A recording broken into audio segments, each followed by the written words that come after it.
जी जरा मुझे 5,000 रुपये तो देना।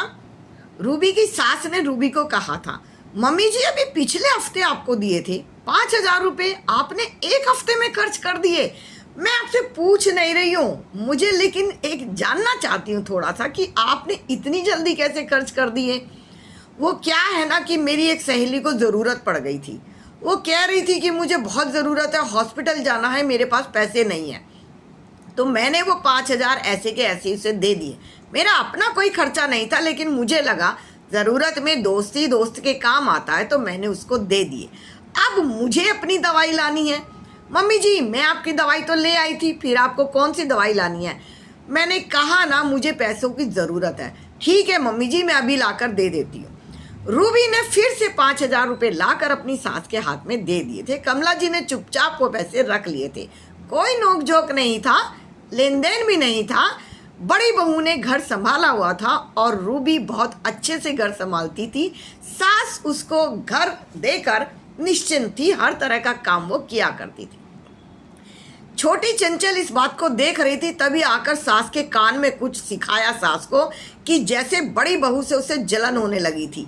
मम्मी जी आप देखिए ना, जब से बड़ी भाभी के हाथ में आपने घर का हिसाब किताब दिया है, आपसे भी वो हिसाब मांगती है। कमला जी ने कहा वो मेरे से हिसाब कहाँ मांग रही थी, लेकिन इतना तो जानने का हक बनता है ना कि 5,000 दिए तो वो कहाँ कहाँ खर्च कर दिए। फिर भी मम्मी जी आप सास हो। तू ठीक कह रही है चंचल, सास होने का मतलब क्या होता है? क्या घर में मैं तेरे पापा जी से हिसाब नहीं मांग लेती कभी कभी, या तेरे पापा जी मेरे से हिसाब नहीं मांग लेते कभी कभी? एक एक चीज़ का हिसाब तो हम नहीं करते हैं, लेकिन हमारे पास लिमिट में होता है ना, सैलरी होती है, और सैलरी को हमेशा हम सोच समझ कर ही खर्च करते हैं। और फिर मैंने इतने साल घर चलाया है, अब रूबी चला रही है, मुझे तो उसके काम में कहीं कमी नज़र नहीं आती है। अंदर ही अंदर जल भुन गई थी छोटी चंचल। लेकिन मम्मी जी आप देखो ना भाभी सब्जी कैसी लेकर आती है, ऐसे लगता है जैसे ये सब्जियां हम खा ही नहीं सकते हैं। कितनी सस्ती हैं सब्जियां, जब राशन लाती है तो भी ऐसे ही लाती हैं जैसे हम खा नहीं सकते हैं। बहू तू कहना क्या चाहती है?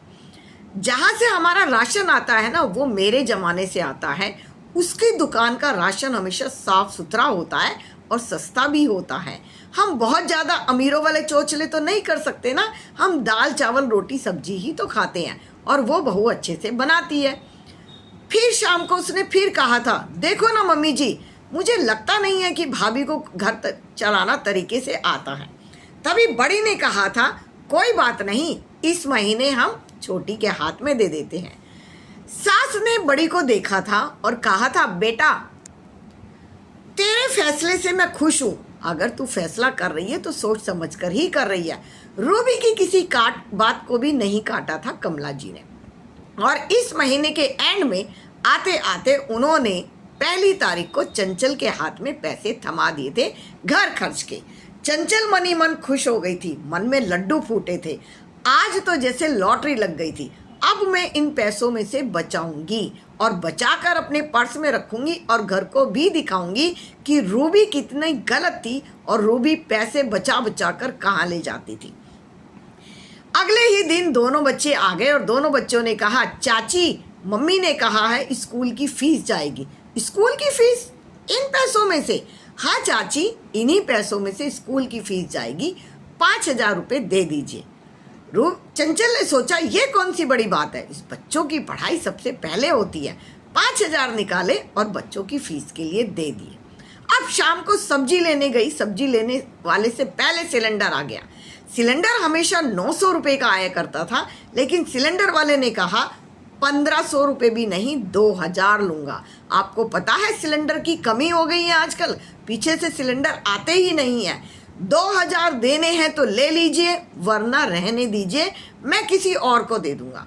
तुम तो भैया धमकी दे रहे हो। धमकी नहीं, डिमांड में चल रहा है, पीछे से ही नहीं आ रहा है। खाना तो सबके घरों में बनेगा। चंचल थोड़ा सा परेशान हो गई थी, लेकिन 2,000 रुपये मजबूरी में, जिस सिलेंडर को रूबी 900 रुपये में लिया करती थी, 2,000 का सिलेंडर लेना पड़ा था। घर का खाना भी तो बनना था, फिर पैसे कम हो गए थे। ऐसे ही करते करते धीरे धीरे उसके हाथ में पैसे नहीं बचे थे। मंडी से सब्जी लेने पहुंची थी, जो भाभी आसपास से ले लिया करती थी। जब मंडी में पहुंची तो सोचा किसको क्या पता चलेगा, शाम को जाऊंगी जब देर हो जाएगी, सब्जियां सस्ती हो जाएंगी और सब्जियां मिलेंगी भी नहीं। कह दूंगी कि सब्जियां मिली ही नहीं, थोड़ी थोड़ी लेकर आऊंगी। अंधेरे में गई तो सब्जियां छट चुकी थी। ऐसी सब्जियां खरीदी जो खा भी नहीं सकते थे। सब्जियां भरकर ले आई थी। रात को रखा तो बड़ी आ गई थी। सुनो चंचल, ये सब्जियां तो सच में खाने लायक नहीं है, तुम इसको छोड़ो। तुम मुझे ये बताओ, तुम ये सब्जियां क्यों लेकर आई हो?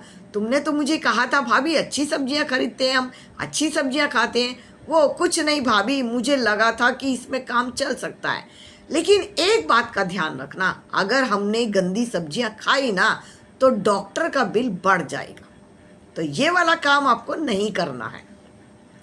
अगले ही दिन सास ने कहा, सुनती हो चंचल, ये जो मेरा एसी है ना काम नहीं कर रहा है, मुझे लगता है इसमें गैस भरी जाएगी और तुम्हें पता है मुझे बीपी की शिकायत है। मैं 1 मिनट भी गर्मी बर्दाश्त नहीं कर पाती, मेरी दम घुटता है, मुझे सांस आने में दिक्कत होने लगती है। तो तुम एसी वाले को फ़ोन कर दो और मेरा एसी ठीक करा दो। अब क्या, अब तो चंचल को लगा जैसे हाथों से तोते उड़ गए। कैसे मैनेज करती थी रूबी, उसे समझ आने लगा था। शायद मैंने गलती कर दी बड़े भाभी पर शक करके। अब सोच में पड़ गई, लेकिन क्या करे, लास्ट के पैसे बचे थे, राशन लाने का पैसा नहीं बचा था। तभी उसने एसी वाले को कॉल किया और मम्मी के एसी ठीक कराना तो बेहद ज़रूरी था। अपने टाइम में पापा जी कराए करते थे, अब रूबी भाभी कराती थी। लेकिन अब भी एसी ठीक ही होगा, उसने सोच लिया था। एसी वाला आया और सीधा 5,000 का बिल बनाया।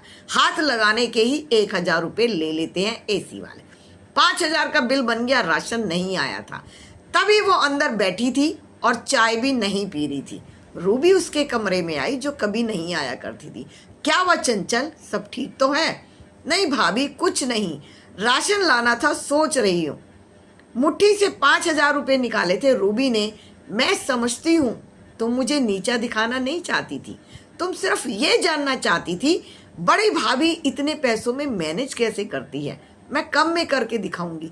तो सुनो, ये 5,000 मैंने बचा कर रखे हुए थे। मैं सच में बचा कर रखती हूँ पैसे, लेकिन इमरजेंसी के लिए वो कभी कभी कहीं ना कहीं काम आ जाते हैं। वही मैं आज तुम्हें दे रही हूँ और तुम इनका जाकर राशन ले आना। मम्मी जी के सामने भी ये बात मत बताना।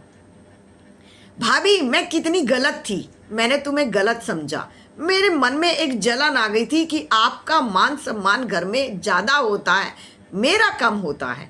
लेकिन आज के बाद मैं आपके साथ साथ, मैं भी तुझे यही कहना चाहती हूँ छोटी, तू मेरे साथ साथ रहे, तेरे हाथों से ही खर्चा कराऊंगी।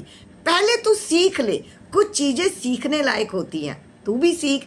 छोटी बहन है, हम दोनों एक दूसरे की दुश्मन बन के क्यों रही, एक ही छत के नीचे रहते हैं। क्या तुझे लगता है मम्मी हमारे अंदर फर्क करती हैं? चल मम्मी के पास चलते हैं और सच सच मम्मी को बता दे कि क्या बात हुई है।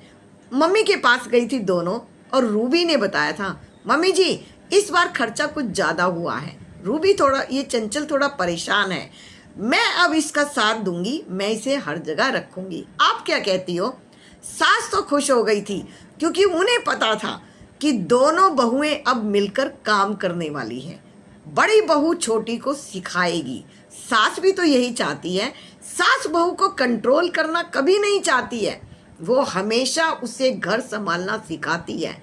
कम खर्चे में ज़्यादा से ज़्यादा सामान कैसे कर सकते हैं, हमारे घर के खर्चे पूरे कैसे होते हैं, हम कैसे संभल कर करते हैं, और इमरजेंसी के लिए, बीमारियों के लिए पैसा कैसे बचा कर रखते हैं। टाटा बिरला मोदी तो नहीं है ना, बड़ी बड़ी सैलरियाँ भी नहीं है, 2 नंबर का पैसा भी नहीं है, इसी सैलरी में हमेशा घर चलाना होता है।